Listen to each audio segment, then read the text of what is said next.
법사위 일소위 회의를 마쳤습니다. 오늘 회의에서 내란 전담 재판부 설치법, 그리고 법 왜곡죄 신설, 그리고 공수처법 개정안 이상 3건의 법률안을 통과시켰습니다. 잘 아시는 것처럼 내란 전담 재판부는 지금의 내란 재판에 대해서 국민들께서 불신하고 있고 제대로 재판이 진행되지 않고 불공정하게 진행된다라고 해서 상당히 분노가 높으신 상태입니다. 이에 대해서 국회는 하루빨리 신속하게 12.3 불법 비상계엄 이 내란 사태를 종결시키기 위해서 국회가 할 수 있는 권한을 행사해 내란 전담 재판부를 신설하는 법을 통과시켰습니다. 앞으로 법사위 전체회의와 본회의가 남아있긴 하지만 이 법이 통과된다라고 하면 1심과 항소심에서 내란 전담 재판부를 설치하도록 하고 영장 판사도 내란 전담 영장 판사를 새롭게 임명해서 재판하도록 하는 내용을 담고 있습니다. 그리고 내란범들에 대해서 구속기간이 곧 만료되는 것 아니냐라고 국민들께서 걱정 많이 하시고 내란 우두머리가 풀려나는 것 아니냐라고 하면서 밤잠을 이루지 못하고 계십니다. 그래서 구속기간도 내란과 외환 관련된 12.3 이 내란과 관련된 범죄에 있어서는 구속기간을 1년까지 연장할 수 있도록 하는 내용을 담았습니다. 한편 법 왜곡죄는 그동안 국회에서 그리고 우리 사회에서 아주 오랫동안 논의되어 왔던 그리고 반드시 필요하다라고 문제가 제기되어 왔던 그런 법을 통과시켰습니다. 판사, 검사 그리고 수사기관에 종사하는 사람들이 부당한 목적으로 법을 왜곡하거나 사실관계를 현저하게 잘못 판단해서 누군가에게 불리하게 혹은 유리한 결과를 만들어내는 경우에 처벌할 수 있도록 하였습니다.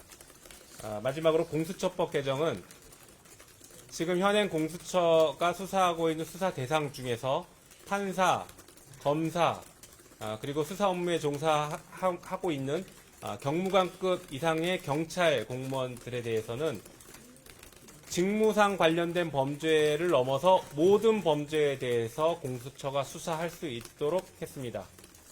이런 것이 주요 내용들이고 이런 오늘 통과시킨 법에 대해서는 조만간 법사위 전체 회의에서 신속하게 통과시키도록 하겠습니다. 혹시 의견 있으십니까? 예. 내란 전담 재판부 관련해서 말씀드리겠습니다. 법원에는 식품, 보건, 위생 전담 재판부가 있었습니다. 지기현 판사였습니다. 선거, 부패 전담 재판부도 있었습니다. 이진관 판사와 같은 분이셨습니다. 그리고 여성, 아동 관련한 전담 재판부도 있었습니다. 12월 3일 불법 비상계엄이 있었고 그것은 윤석열에 대한 직권남용 및 내란 우두머리죄였습니다. 이와 관련한 전담 재판부도 당연히 그 차원에서 필요한 것이었습니다. 법원이 내란 전담 재판부를 만들었어야 하는데 그렇지 않고 윤석열 사건을 지기현에게 관련 범죄라며 배당하지 않고 랜덤으로 배치하지 않고 그냥 갖다 꽂았습니다. 그런 상황이라면 문제가 아주 많은 것이죠. 이런 상황 속에서 윤석열 전담 재판부, 내란 전담 재판부는 자연스러운 것이다. 그래서 법을 통과시키는 것은 아주 의미가 있으면서도 자연스러운 것이다. 라는 말씀 드리고요. 그리고 구속기간을 내란 외환죄 안에서 연장시키는 것은 미국이나 독일이나 일본 등 다른 나라에는 그렇게 중요한 사건에 관해서는 구속기간이 연장되어 있다는 말씀을 드리면서 이 특별하지도 않은 자연스러운 그러나 꼭 해야 될 소중한 법안들이었다. 그렇게 말씀드리겠습니다. 의견 말씀하시죠. 예, 내란 전담 재판부는 법원이 자업자득이라고 생각합니다. 내란 전담 재판 관련해서 조희대 사법부는 특검의 청구영장을 다른 형사사건에 비해서 높은 기각률로 기각했습니다. 국민들은 깜짝 놀랐습니다. 박성재 법무부 장관에 대해서는 다툼의 여지가 있다는 이유로 2번이나 기각을 했습니다. 그렇기 때문에 국민들께서 정말 내란 전담, 영장만 전담하는 재판부를 만들어야 한다, 이렇게 요구했습니다. 지난 1년 동안 비견 재판부는 어떻게 재판을 했습니까? 국민들 사이에서는 만담 재판부를 한다고 재판하고 있다고 지금 비판하고 있습니다. 이렇기 때문에 국민들께서는 도저히 조희대 사법부를 믿을 수 없다 해서 내란 전담 재판부를 요구하게 된 것입니다. 오늘 법사 1소위에서 내란 전담 재판부가 통과되게 된 것은 이러한 국민들의 요구에 따른 것이고 법원이 자업자득한 결과라, 이렇게 생각합니다.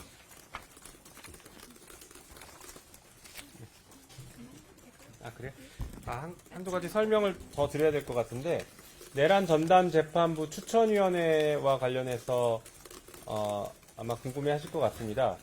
추천위원회는 헌법재판소장이 추천하는 3명과, 그리고 법무부 장관이 추천하는 3명, 그리고 판사회의에서 추천하는 3명, 총 9명으로 구성되도록 했고, 그동안 논란이 있어 왔던 정치권은 이 추천위원회에서 관여하지 않고 다 빠지는 것으로 이렇게 정리를 했습니다. 12.3 비상계엄이 발생한 지 이제 곧 1년인데 그동안 국회는 무엇을 했고 법원은 무엇을 했느냐에 대해서 국민들이 많이 걱정하시고 질타하고 계십니다. 오늘 국회가 거기에 대해서 작은 목소리라도 화답을 하게 됐다라는 것 말씀드립니다. 혹시 질문 있으십니까? 없으시면 이 정도로. 네. 부모님 법안에서는 3대 특검에서 한 사건을 내란 전담 재판부가 있었던 건데 오늘 통과시킨 거는 사건이 어떤 식으로 어떤 사건을 하는 건지 좀 궁금해요. 3대 특검에서 한 그렇진 않고요. 12.3 윤석열 비상계엄과 관련돼서 내란, 외환, 군사반란, 그리고 12.3 전후로 발생한 범죄 사건으로 했습니다. 관련한 범죄. 그리고 저희가 1심도 지금 1심 재판, 내란 전담 재판부 구성하는 것도 포함시켰는데, 아마 1심 곧 끝나가지 않냐라고 궁금해 하실 것 같아서 미리 말씀드립니다. 지금 우리가 눈에 보이는 것은 내란 우두머리인 윤석열과 그 주요 임무 종사자들에 대해서만 눈에 보이지만, 그 사람들 이외에 수많은 앞으로 내란으로 기소되거나 수사받을 사람들이 여전히 많이 남아 있습니다.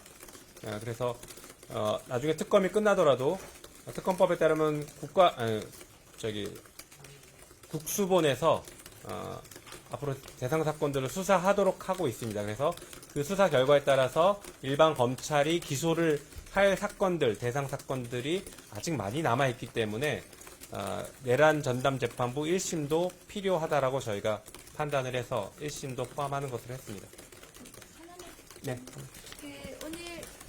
오늘 통과된 법 규정 중에서 국민들께서 내란 재판의 지연에 대해서 많이들 걱정하고 계시는데 1심 재판은 신속하게 재판하도록 규정하고 항소심 재판은 3개월 내에 선고할 수 있도록 선고하여야 하도록 그렇게 규정했습니다. 그래서 내란 재판부가 구성이 되면 신속하게 내란과 관련된 재판이 종결될 것이라고 국민들께 말씀드리고 싶습니다.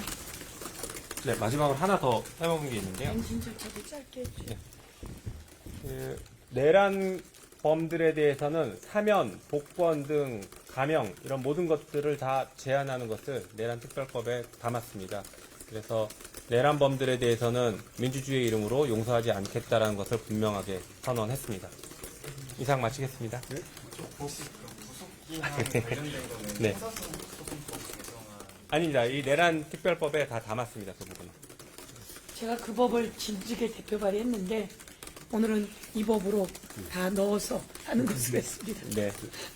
사면법도 마찬가지로 이 법 안에서 정확하게 말씀해 주시면 법안 이름을 12.3 윤석열 비상계엄 등에 대한 전담재판부 설치 및 제보자 보호 등에 관한 특별 법안입니다. 12.3 윤석열 불법 비상계엄 어떻겠습니까? 이미 다 통과시켰습니다. 4일날 전체회의 본회의에서 통과되는 건가요? 3일 3일 법사위하고 4일날 그건 아직 확정은 안 됐는데 저희 일소위 생각으로는 신속하게 처리하겠다라는 생각을 가지고 있습니다. 그래서 이제 우리 법사위원장님과 그리고 꼭 필요하면 당 지도부와 다시 상의를 해야 될 사안입니다. 이 정도로 내란을 마치겠습니다. 확실하게 단죄해야 이런 내란이 더 이상 가도 되지 없습니다. 않는 마지막입니다. 안에서 법무차관님께서 법무부도 이제 내란 재판 대상될 수 있어 약간 조금 위헌적 요소가 있다고 우려 표했다는 얘기가 있어서요. 어떻게요? 안에 법무부도 내란 재판 대상이 될 수 있어서 네. 안에서 법무차관님께서 좀 위헌 소지 있다고 말씀하셨어요. 그런 취지로 말씀하신 건 아니고요. 앞으로 공소유지를 검사들이 하게 될 가능성이 있는데 검사들이 속한 법무부가 내란 전담 재판부 구성에 관여하는 것이 문제가 있지 않겠냐라는 취지의 우려를 얘기했습니다. 다만 그것은 차관님께서 약간 오해가 있었는데 이 법상 내란 전담 재판부 추천위원회를 구성한 9명으로 구성된 추천위원회를 구성하는데 법무부 장관이 3명을 추천하는 것이지 법무부 장관이 어떤 판사를 추천하는 게 아닙니다.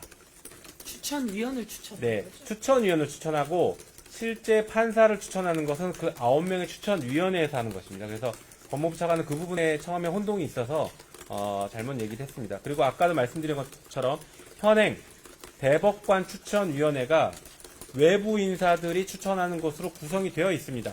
거기에 대해서 법원은 단 한 번도 그게 위헌이다 혹은 사법부 독립을 침해한다라고 단 한 번도 얘기하지 않았고 여지껏 매우 안정적으로 작동되고 있습니다. 이게 동일한 방식이고요. 그 다음에 추천위원회에서 판사를 추천할 때 재판부를 예를 들어 하나를 하면 3명을 추천하는 게 아니라 복수로 추천합니다. 2배수로 추천을 하도록 하고 있기 때문에 대법원장의 임명권, 인사권을 침해하지도 않는다라고 저희는 보고 있습니다. 이 정도로 마치겠습니다. 수고하십시오. 김 정당